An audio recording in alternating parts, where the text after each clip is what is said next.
Tiga. Assalamualaikum warahmatullahi wabarakatuh. Teman dan Bu Alwi yang kami hormati, dirinya kami di sini kami ingin menampilkan drama yang sudah kami persiapkan dari jauh-jauh hari. Kami harap drama yang kami buat ini dapat menghibur teman-teman dan Bu Alwi semua, dan semoga dengan drama ini kita dapat belajar banyak hal. Untuk ada apa sih di dalam dramanya? Stay tune. Tapi sebelumnya kalau kata orang-orang tak kenal maka kata sayang, alangkah baiknya kita perkenalan dulu nggak sih? Iya. Perkenalkan semuanya, nama saya Syaira sebagai narator. Nama saya Azelia sebagai Bibi atau Ibu Gandasari. Saya sebagai Panji Sumirang.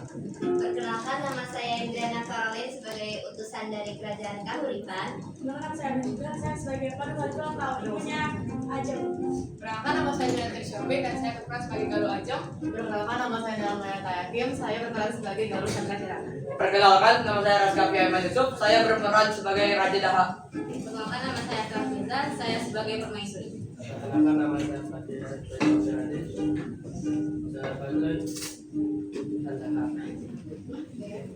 Perkenalkan, nama saya Kenarendra Maju, saya berperan sebagai Raden Dino Kertapati.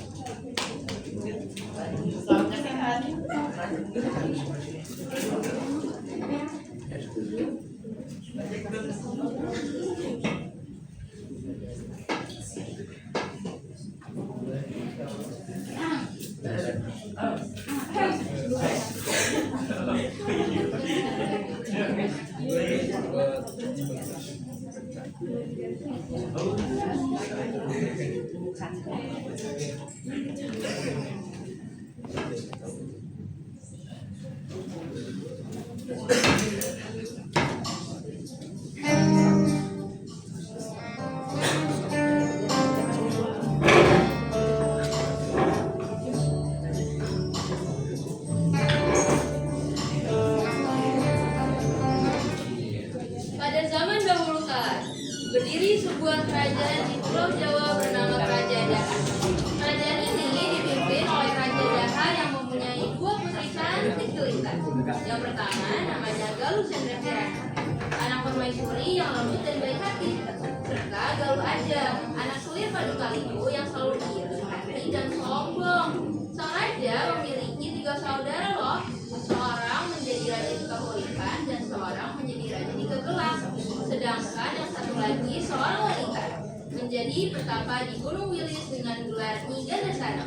Suatu hari Raja Kahuripan mengirim seseorang ke Kerajaan Daha. Salam Baginda. Salam. Saya seorang utusan dari Kerajaan Kahuripan. Saya hendak menyampaikan berita yang akan disampaikan oleh Raja Daha, Raja Kahuripan. Silakan. Salam Baginda Raja Daha. Seperti yang kita ketahui, putra dan putri kita sudah beranjak dewasa. Putraku, Raden Inuk Kertapati, telah tumbuh menjadi pangeran yang gagah dan berani. Kelak ia akan menjadi raja nanti, ia butuh seorang pendamping. Akan kujodohkan putraku dengan putrimu, Galuh Chandra Kirana. Begitulah, sampaikan pesanku padanya. Saya terima perjodohan ini. Baik, Baginda. Baik. Ayah, apa-apaan ini? Ini nggak adil. Mentang-mentang ayah sayang pada Chandra Kirana, ayah melakukan aku seperti ini. Sudah. Sampai kapan kamu mau gini terus? Contohlah seperti kakakmu yang baik hati dan bijaksana. Keputusan ayah sudah mutlak. Galuh Ajeng yang kesal lantas meninggalkan ruangan singgasana dan merajuk di kamarnya, disusul oleh Padukalihu. Apa-apa harus Chandra Kirana. Padahal jelas aku lebih cantik dan lebih pantas di samping dari Inuk Kertapati. Anakku, tenang saja. Ibu punya rencana yang bagus. Ibu akan singkirkan Chandra Kirana dari kerajaan ini, biar kamu satu-satunya di kerajaan ini. Tapi gimana caranya, Bu? saja. Padukalingku dengan rencana jahat di pikirannya pergi meninggalkan Galuh Ajeng di kamarnya dan bergegas menuju ruangan pribadi. Di ruangan pribadinya yang sunyi, Padukalingku menyiapkan ramuan jahatnya. Ia mengambil mangkuk berisi tapai manis, lalu mengeluarkan botol kecil berisi racun mematikan yang ia simpan rapi. Kemudian ia tuang racun itu pada tapai dan mencampurnya. Kalau Ajeng menikah, dia akan. Kalau Chandra menikah, Ajeng akan sengsara. Aku akan memberi tape ini kepada permaisuri. Setelah permaisuri tiada, tidak ada akan lagi yang paling hidup. Padukalingku bergegas mencari permaisuri dan menemukan di taman istana. Ia memastikan tidak ada yang melihat aksinya. Saja ini, sedang apa berjenis? Oh, datang engkau Padukalingku. Aku sedang menikmati senja yang indah ini. Ada apa? Saya baru saja memberi tapa yang sangat enak. Bukan berarti saya makan. Coba baca.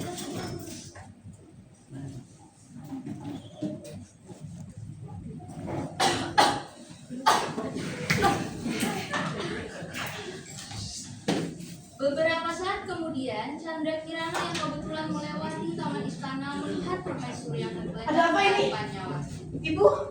Ibu kenapa? Ibu bangun. Ibu jangan pergi.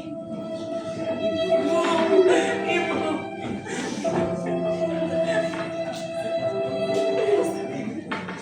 Kabar duka menyebar ke seluruh istana, menyelimuti Daha dalam kesedihan yang mendalam. Raja yang seharusnya memimpin penyelidikan justru bertingkah sangat aneh.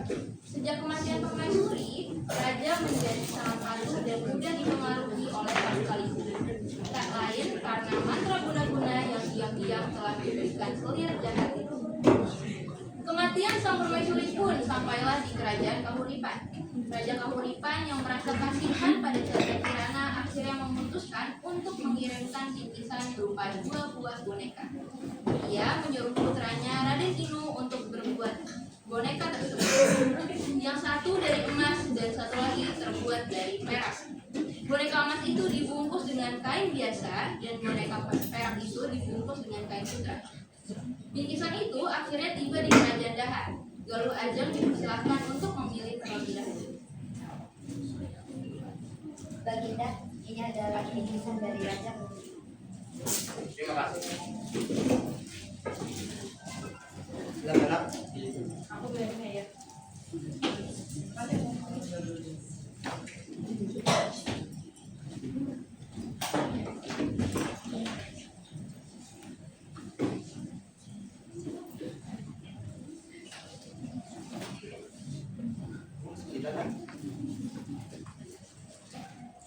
Apa ini? Oh, seperti ini. Boneka ini indah sekali. Itu milik aku, Ayah. Sudah. Punya kamu ditukar sama punya kakakmu saja. Baginda, tukarlah boneka itu. Ajeng berhak memilikinya, Baginda. Nanti ditukar sekarang. Tidak mau, Ayah. Ini adalah hakku. Bukankah Galuh Ajeng sendiri yang memilih kain sutra itu? Lantas boneka ini punya aku. Kalian bikin repot. Udah tuker. Ayah yang punya berita. Tidak mau, Ayah. Aku tidak mau. Durhaka kamu.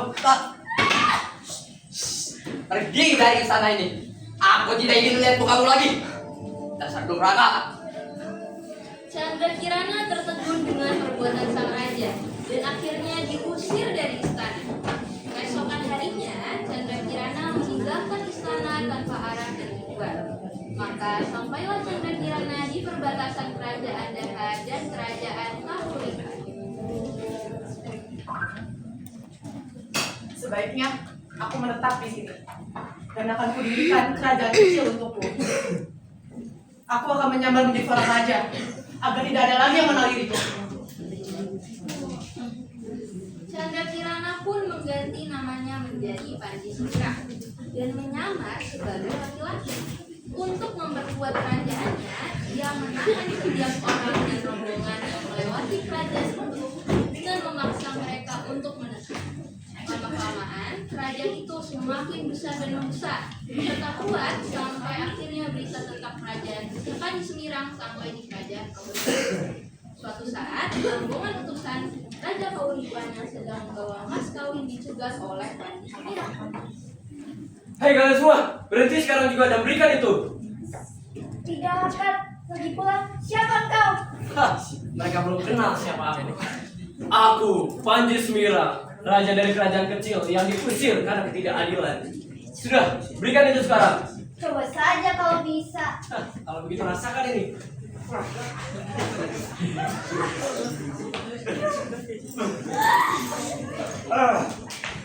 Berikan barangnya sekarang. Tidak akan. Berikan itu. Berikan ini.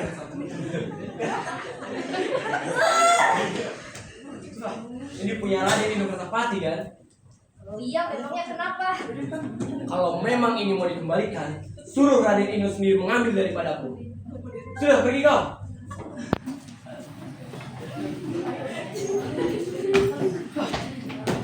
Rombongan utusan yang membawa mas kawin itu kembali ke kerajaan Kauripan dan memberitahu Raden Inokertapati. Tuan, Ada apa datang kemarin? Apa yang terjadi? Tuan, maafkan hamba. Barang kami yang kami bawa telah dirampas oleh seseorang bernama Panji Semirang di perbatasan, termasuk dengan mas kawin untuk Galuh Chandra Kirana. Hah? Bagaimana bisa mas kawin untuk Chandra Kirana dirampas oleh seseorang? Siapa itu Panji Semirang? Ia adalah seorang raja dari kerajaan kecil di perbatasan. Semua barang rampasan itu akan ia kembalikan jika Tuan sendiri yang menghadap padanya. Baiklah kalau begitu.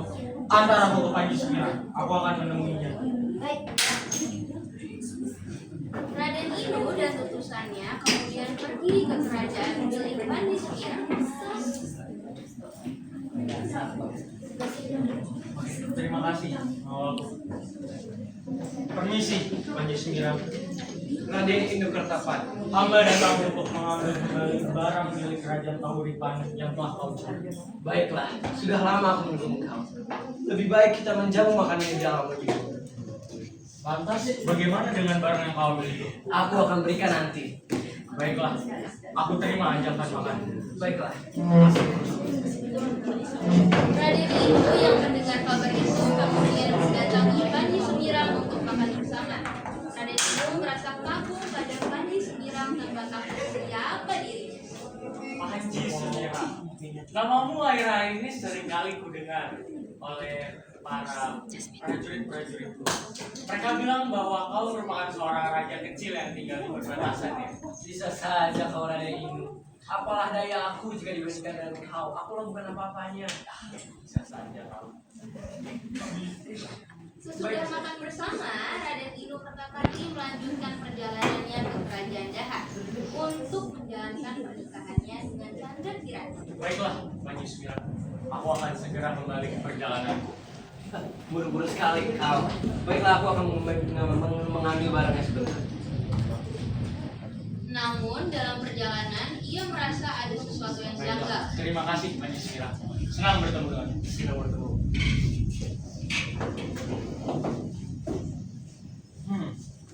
Sepertinya ada yang aneh dengan orang itu. Apa mungkin dia merupakan seorang yang kenal ya? Sudahlah, sudah tidak penting. Raden Inokertapati akhirnya melanjutkan perjalanannya ke kerajaan Daha untuk menjalani pernikahannya dengan Chandra Kirana.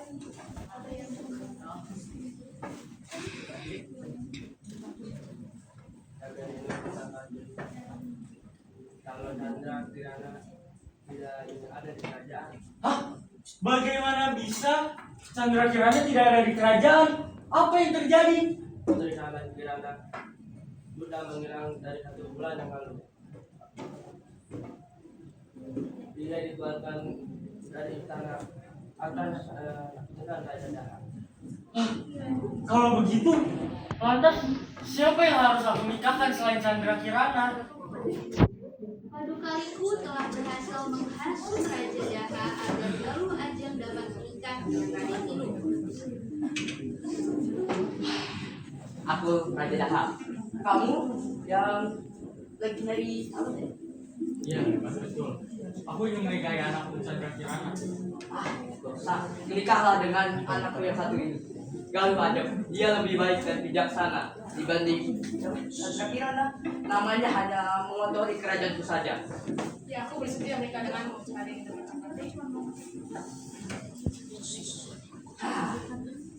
Akan kusiapkan pernikahan ini secepat-cepatnya. Kamu bertahan terus.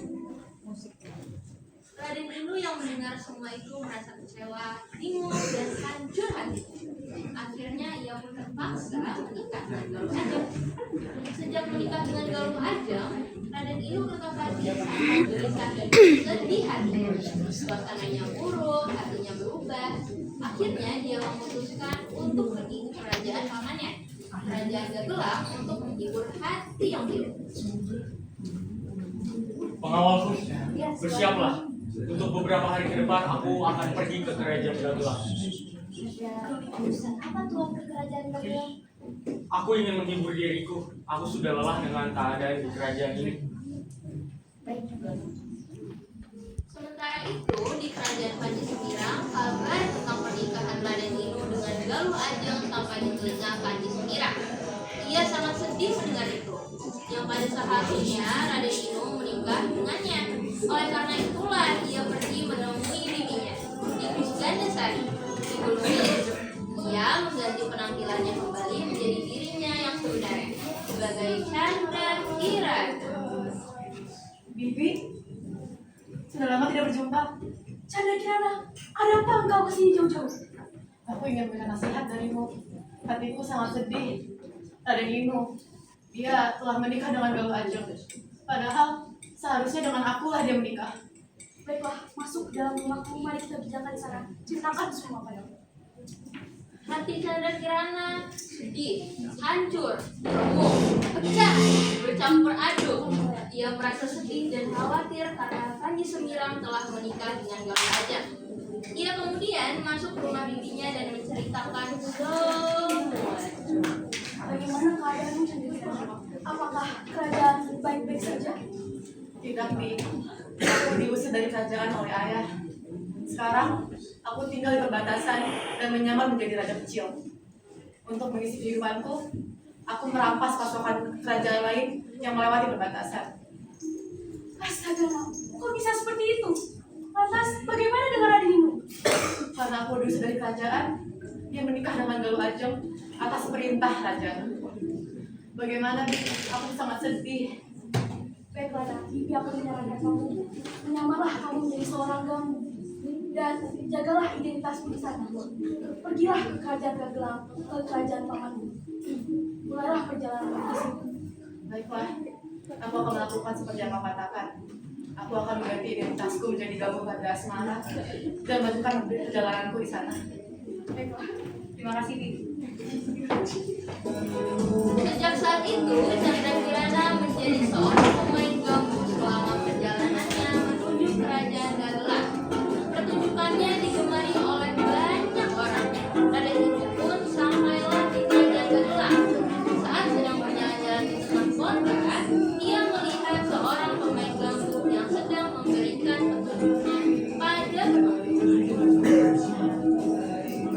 Dari gerak-geriknya, aku seperti mengenalnya. Nampaknya seperti gerak-gerik seorang wanita. Raden Inu yang penasaran diam-diam mengikuti pemain gambus tersebut sampailah malam. Sang pemain gambus diberikan tempat untuk beristirahat di keraton. Karena rindu dengan kekasihnya, sang pemain gambus mengenakan pakaian wanita.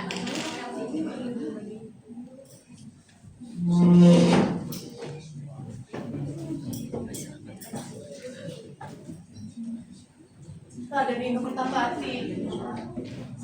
Sepertinya kita memang tidak ditakdirkan untuk bersama. Tapi kenapa rasanya aku tidak bisa merelakan hal itu?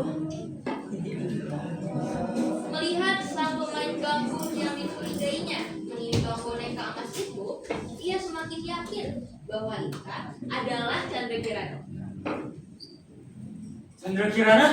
Itu kan engkau? Tadi Dino, kenapa kamu bisa ada di sini? Chandra Kirana, itu sudah tidak penting.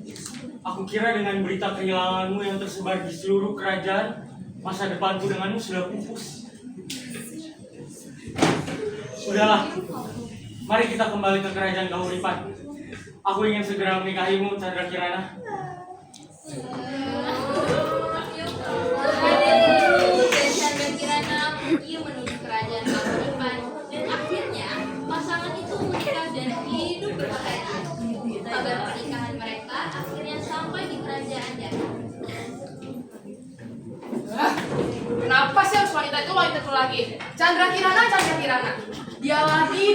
Semuanya selalu Chandra Kirana. Kenapa sih, Nak? Tadi Indo Bertapanti, suamiku, menikah dengan Chandra Kirana.